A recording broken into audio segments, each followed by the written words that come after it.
Hola a todos, hoy voy a presentarles el caso de Argentina desde la época colonial hasta la actualidad y mostrar cómo su historia ilustra varios conceptos importantes que vimos con el texto de Emmerich, pero que vimos también en clase. En primer lugar vamos a redefinir los conceptos básicos de la democracia que vimos en clase. La democracia, en su sentido más general, es un sistema donde el pueblo elige a sus gobernantes y estos deben rendirles cuentas. Pero hay diferentes formas de entender esa definición. Para el economista Joseph Schumpeter, la democracia es un método competitivo de selección de líderes y entonces el pueblo elige y el gobernante debe responder ante él. Pero para el sociólogo T.H. Marshall, la democracia no se reduce al voto.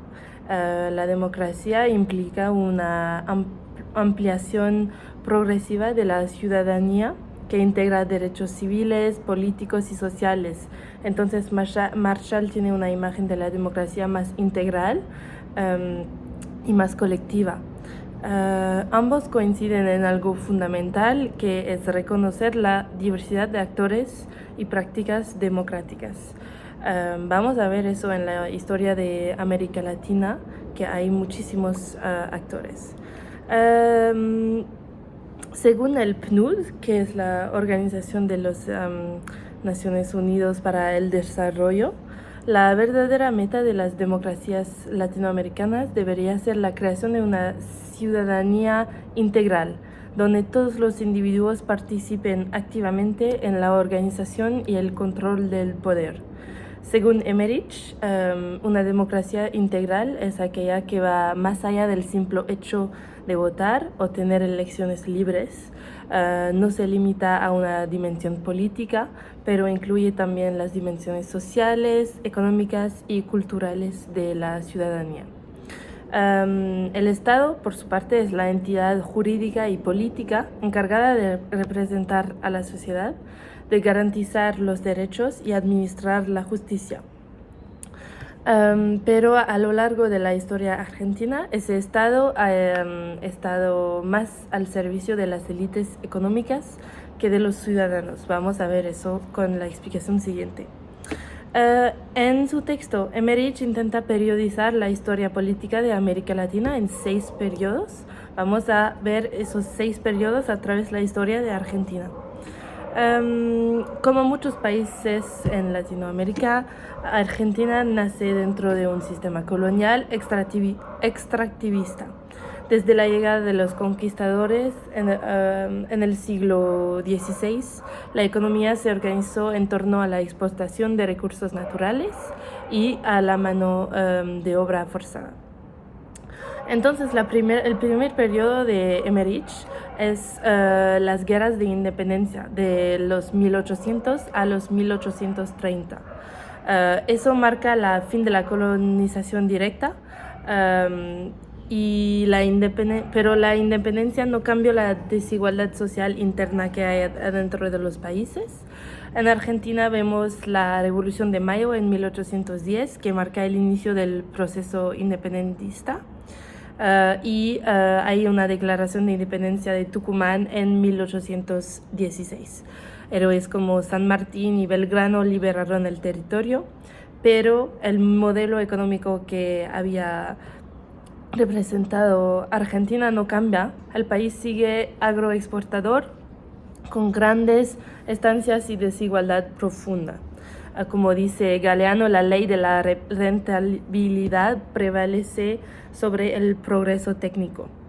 Entonces, en términos de democracia, hay una ciudadanía política mínima porque solo las élites participan y no hay ninguna ciudadanía social en este momento. Entonces, esta etapa marca la independencia, pero sin inclusión social. Después vemos las guerras civiles y la formación del Estado Nacional entre 1830 y 1880. Es un periodo de turbulencia y de anarquía después de las guerras de independencia, porque hay búsqueda de proyectos nacionales y se necesita una gran reorganización.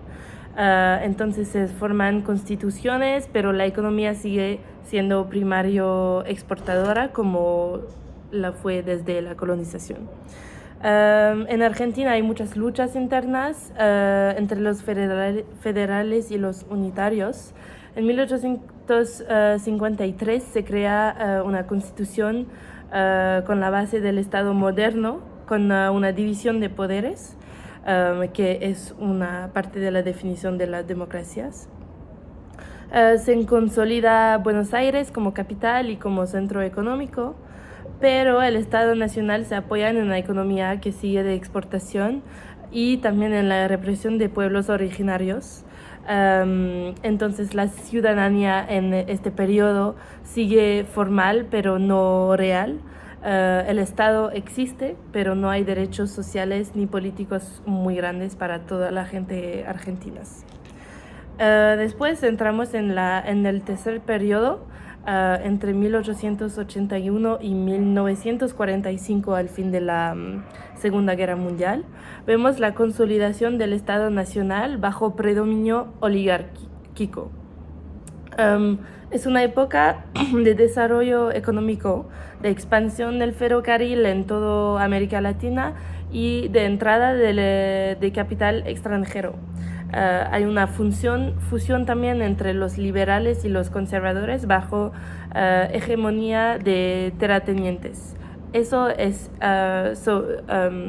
según Emmerich, en toda América Latina. En Argentina especialmente vemos el auge del modelo agroexportador. Entonces la carne, el trigo, el cuero son todos exportados hacia Europa.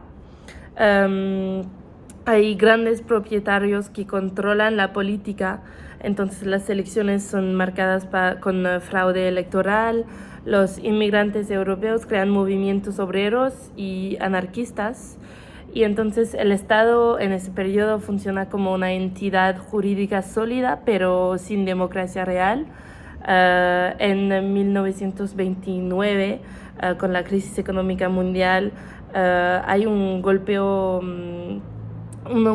de Estado muy fuerte contra Irigoyen, el presidente de la época, que inauguró una larga tradición de inestabilidad política y militar con corrupción y represión militar en Argentina.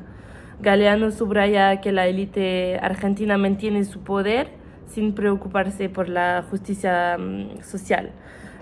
Entonces, ese periodo marca una democracia que es oligárquica, entonces es legal pero no participativa. En teoría hay derechos para todos, pero en realidad no es el caso. Después de la Segunda Guerra Mundial, de 45 a 64, hay una democratización y incorporación del pueblo a la vida política. Entonces, ingresó sectores populares a la política.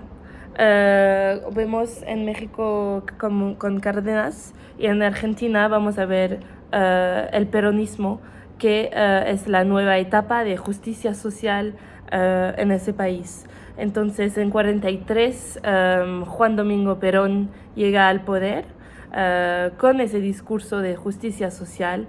Quiso mejorar las condiciones de los trabajadores con un salario mínimo, con más derechos sociales, con el estatuto del peón. Quise también fortalecer los sindicatos, y entonces buscó dar más poder a las clases populares. Si lo miramos desde Emmerich, podríamos decir que Perón intentó ampliar la ciudadanía hacia una mayor inclusión social. Entonces, por primera vez, los trabajadores son actores políticos de la sociedad. Pero no sigue a romper con la estructura agroexportadora. El modelo sigue dependiente de los actores internacionales y europeos, pero y también pero el Estado se convierte en mediador entre clases, pero sigue la verticalidad autoritaria que hay. Después de ese periodo de progresión social, vemos un regreso. Entonces Emmerich llama eso la regresión autoritaria entre 64 y 77 en América Latina. Hay golpes de Estado en todo el continente, crisis de legitimidad, hegemonía reemplazada por la coerción. En Argentina creo que en Argentina en los años 70 creo que el país vive una de sus peores crisis políticas. Entonces Jorge Videla en 76 llega al poder con un golpe de Estado y instaura una dictadura militar de 7 años. En esa dictadura hay como una violencia de Estado enorme, torturas, desapariciones, censura. Galeano llama eso el terrorismo de Estado. Solo un actor en la democracia, el ejército y la oligarquía económica tenía el poder, mientras que el resto de la sociedad estaba excluida o literalmente como eliminada. Entonces el proyecto económico era neoliberal con mucha liberalización y desindustrialización, influenciado por los Estados Unidos, como con el Plan Cóndor, con la represión anticomunista. Entonces, desde la mirada de Emmerich, ese periodo representa la negación total de la democracia y la pérdida total de la ciudadanía y de los derechos humanos. Galeano denuncia la represión no solo física, sino también intelectual, porque su libro La Venas Abiertas fue prohibido. Y después acabamos con una redemocratización entre 78 y 84, con fin de las dictaduras y regreso de gobiernos civiles. En Argentina hay una derrota en la guerra de los Malvinas en los Falklands, que acelera la caída del régimen militar en 83. Y entonces hay una transición democrática. Emmerich dice que una transición democrática implica una redefinición de las reglas del juego con nuevos actores que entran en el sistema y una distribución distinta del poder. Eso se ve con la aparición de nuevos movimientos sociales, juicios a los militares. Hay la expresión nunca más que se generaliza. Hay organizaciones de derechos y entonces pasamos de un estado coercitivo a un estado de derecho. Y acabamos con el último periodo de Emmerich, entre 85 y 97, con democracias de consolidación democrática. Vemos democracias civiles más estables, con desigualdades, pero siguen desigualdades. En Argentina hay una estabilidad institucional con alternancia de partidos. El país conservó estructuras económicas muy desiguales y una desconfianza profunda hacia las instituciones por razón de esta historia muy traumática. Siguen crisis económicas y cada vez dan un auge a los movimientos sociales. Y desde la perspectiva de Emmerich, Argentina muestra bien que la democracia no basta si no hay inclusión económica. Para acabar, quería como hacer un pequeño resumen de la situación de Argentina hoy, desde los años 2000, para ir un poco más atrás que Emmerich. Argentina es formalmente democrática hoy, tiene una sociedad civil muy activa, movimientos feministas, sindicatos, protestas sociales. Sin embargo, el país sigue enfrentando los mismos dilemas históricos, con esa dependencia a las exportaciones, con la inflación crónica y una desigualdad social muy fuerte. El gobierno actual de Javier Milei aplica políticas de liberalización económica muy duras y con muchos recortes al gasto público.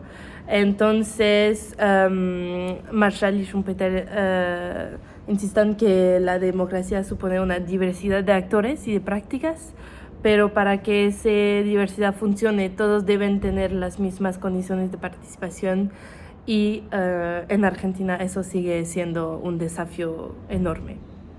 Pero se necesita seguir a intentarlo porque, como dicen las madres de Plaza Mayor, la única lucha que se pierde es la que se abandona, y eso marca bien la mentalidad de las luchas en América Latina desde 400 años. Gracias.